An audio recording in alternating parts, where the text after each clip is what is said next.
be more inclined to cooperate with the U.S. Attorney's Office. But as of now, there is no indication the U.S. Attorney wants or needs his cooperation. Prosecutors have made it clear in court and from documents submitted to the judge that they feel charges are likely and in all probability coming soon.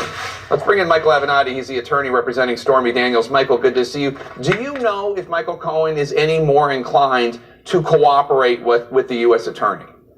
I don't know for certain, Jake, but based on my experience, I'll tell you this. I mean, there's a common progression here when you have individuals that are in the situation that Michael Cohen is in. And, you know, they start off very defiant, and then they realize how much a case like this costs to defend. And by the way, I estimate that his attorneys were probably soaking him for about $500,000 a week in connection with this case over the last 2 months. So that adds up very, very quickly. You could be looking at upwards of $3 or $4 million. I'm sure Michael Cohen's not happy about paying that money, especially because I think they should have allowed the taint team to conduct the review of the documents and saved him quite a lot of money.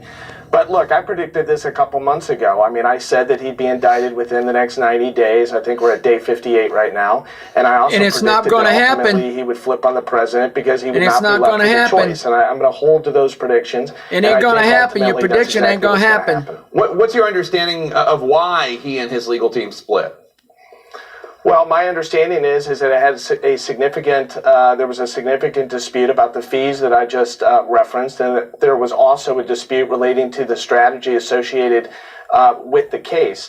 You know, here's the issue for Michael Cohen. With each passing day, Jake, his options become potentially more and more limited, because if Bob Mueller ultimately concludes that a sitting president cannot be indicted, and I think that he will ultimately conclude that based on his pedigree and based on his how conservative he is just by nature. Michael Cohen could be left without a chair when the music stops. What do I mean by that? You'll be left without a chair when the music stops. Michael Cohen could be left to face significant jail time with no one to flip on.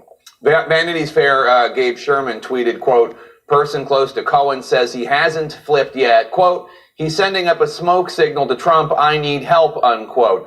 What do you think of that? I think that's possible. I think it's a little late to send up that smoke signal, and I don't think all the smoke in the world is going to be able to save him. And I think that ultimately Mr. Trump is going to leave. You're the one's going to get in trouble because he's not known as a guy that's loyal to others, as you well know, and as has been well documented. And again, I think ultimately Michael Cohen's going to be put on an island with very, very few choices. On Friday, what you called the taint team, that's the team appointed by the judge that's reviewing this evidence seized from Cohen's office, hotel room, and home, looking through it to see what can be turned over to prosecutors and what doesn't need to be.